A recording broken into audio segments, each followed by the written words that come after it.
ನಮಸ್ಕಾರ ಗೆಳೆಯರೇ, ತಮಗೆಲ್ರಿಗೂ ಪ್ರಚಾ ಇನ್ಫೋ ಚಾನೆಲ್ಗೆ ಸ್ವಾಗತ. ಸೊ ಗೆಳೆಯರೇ, ಭಾರತದಿಂದ ಮಿಡಲ್ ಈಸ್ಟ್ ಕಂಟ್ರೀಸ್ ಹಾಗೂ ಯುರೋಪ್ಗೆ ಜೋಡಿಸುವಂಥ ಒಂದು ರೈಲು ಮಾರ್ಗವನ್ನು ನಿರ್ಮಿಸಲು ಈಗ ಮತ್ತೊಮ್ಮೆ ಒತ್ತು ನೀಡಲಾಗಿದೆ. ಇಟಲಿಯಲ್ಲಿ ನಡೆಯುತ್ತಿರುವ 50ನೇ G7 ಶೃಂಗಸಭೆಯಲ್ಲಿ ಮತ್ತೊಮ್ಮೆ ಈ ವಿಷಯವನ್ನು ಎತ್ತಿದ್ದಾರೆ. ಹಾಗೂ ಇಲ್ಲಿ ಕಾರಿಡಾರ್ ಅನ್ನು ನಿರ್ಮಿಸೋದು ಎಷ್ಟು ಮುಖ್ಯ ಅನ್ನೋದರ ಬಗ್ಗೆ ಒತ್ತಿ ಹೇಳಲಾಗಿದೆ. ಈಗ ಅತ್ಯಂತ ವಿಸ್ಮಯಕಾರಿ ಸಂಗತಿ ಅಂದರೆ ಇಲ್ಲಿ ರೈಲ್ವೆ ಲೈನನ್ನು ಹಾಕಲಾಗ್ತದೆ ಅಥವಾ ಸಂಪೂರ್ಣ ರೋಡ್ವೇಸ್ ಇರ್ತದೆ ಅನ್ನೋದರ ಬಗ್ಗೆ ಇನ್ನೂ ನಿರ್ಧರಿಸಲಾಗಿಲ್ಲ. ಆದರೆ ಕ್ಲೀನ್ ಎನರ್ಜಿಯನ್ನು ಪ್ರಮೋಟ್ ಮಾಡುವುದಕ್ಕಾಗಿ ಎಲ್ಲ ದೇಶಗಳು ಏನು ಹೇಳಿದ್ದಾರೆ ಅಂದರೆ, ನಾವು ಇಲ್ಲಿ ಒಂದು ಎಲೆಕ್ಟ್ರಿಕ್ ಕೇಬಲ್ ಹಾಕ್ತೇವೆ ಮತ್ತು ಅದರ ಜೊತೆಗೆ ಈ ಮಾರ್ಗದಲ್ಲಿ ಕ್ಲೀನ್ ಹೈಡ್ರೋಜನ್ ಪೈಪ್ಲೈನನ್ನು ಸಹ ಹಾಕುತ್ತೇವೆ ಅಂತ. ಯಾಕಂದರೆ ಇದರಿಂದಾಗಿ ಟ್ರೇಡ್ನ ಸಮಯದಲ್ಲಿ ಯಾವ ವಾಹನಗಳನ್ನು ಬಳಸಲಾಗ್ತದೋ ಆಗ ಸಂಪೂರ್ಣವಾಗಿ ಅವರು ಕ್ಲೀನ್ ಎನರ್ಜಿ ಸೋರ್ಸನ್ನೇ ಬಳಸಲಿ ಹಾಗೂ ಎಲ್ರಿಗೂ ಅತ್ಯಂತ ಚೀಪ್ ಲಾಜಿಸ್ಟಿಕ್ ವೆಚ್ಚಗಳಲ್ಲಿ ಅದು ಸಿಗಲಿ. ಸೊ ಗೆಳೆಯರೇ, ನಿಮಗೀಗ ಈ ಪೂರ್ತಿ ಕೆಲಸವನ್ನು ಹೇಗೆ ಮಾಡಲಾಗ್ತದೆ ಅನ್ನೋದನ್ನು ಹೇಳ್ತೇನೆ.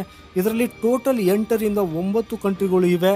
Bharat, UAE, Saudi Arabia, Jordan, ನಂತರ ಇಸ್ರೇಲ್, ಇಟಲಿ, ಫ್ರಾನ್ಸ್ ಮತ್ತು ಜರ್ಮನಿ ಹಾಗೂ USA ಕೂಡ ಇದರಲ್ಲಿ ಬಹಳಷ್ಟು ಆಸಕ್ತಿಯನ್ನು ತೋರಿಸುತ್ತಿದೆ. ಸೊ USA ಭಾರತದೊಂದಿಗೆ ಈ MOUಗೆ ಸೈನ್ ಮಾಡಿದೆ, ಅಂದರೆ ಮೆಮೊರಾಂಡಮ್ ಆಫ್ ಅಂಡರ್ಸ್ಟ್ಯಾಂಡಿಂಗ್ಗೆ ಸೈನ್ ಮಾಡಿದ್ದಾರೆ. ಇಸ್ರೇಲ್ ಮತ್ತು ಗ್ರೀಸ್ ಈ MOUಗೆ ಸಹಿ ಹಾಕದಿದ್ದರೂ ಈ ಪ್ರಾಜೆಕ್ಟ್ ಅನ್ನು ಅವರು ಸಂಪೂರ್ಣವಾಗಿ ಬೆಂಬಲಿಸುತ್ತಿದ್ದಾರೆ. ಇದರ ಬಜೆಟ್ ಎಷ್ಟಿರ್ತದೆ, ಇದನ್ನು ಹೇಗೆ ಪ್ರಿಪೇರ್ ಮಾಡಲಾಗುವುದು ಅನ್ನೋದರ ಬಗ್ಗೆ ಇನ್ನು ಚರ್ಚೆ ಆಗುವುದು ಬಾಕಿ ಇದೆ. ಆದರೆ ಈ ಕಾರಿಡಾರ್ ನಿರ್ಮಾಣವಾದರೆ ಟ್ರೇಡ್ನ ವಿಷಯದಲ್ಲಿ ಭಾರತವು ಚೀನಾಕ್ಕಿಂತ ಹೆಚ್ಚು ಶಕ್ತಿಶಾಲಿಯಾಗಬಹುದು. ಇದೀಗ China belt and road initiative ಮಾಡುತ್ತಿದೆ. ಆದರೆ ಈ 7-8 ದೇಶಗಳೊಂದಿಗೆ ಭಾರತದ ಈ ಸಂಪೂರ್ಣ ಪ್ಲಾನ್ ಆದಾಗ ಆ ದೇಶಗಳ ಸಹಕಾರದೊಂದಿಗೆ ಪೂರ್ಣ ರೀತಿಯಲ್ಲಿ China belt and road initiative ಅನ್ನು ಕೊನೆಗೊಳಿಸುತ್ತದೆ. ಹಾಗೆ ನೋಡೋದಾದರೆ ಇದು ಬಹಳ ದೊಡ್ಡ ಪ್ರಾಜೆಕ್ಟ್ ಆಗಲಿದ್ದು ಇದರ ಸಂಪೂರ್ಣ ಕಾರಿಡಾರ್ ನಿರ್ಮಾಣಕ್ಕೆ ಸುಮಾರು 10 ರಿಂದ 20 ವರ್ಷಗಳು ಬೇಕಾಗಬಹುದು.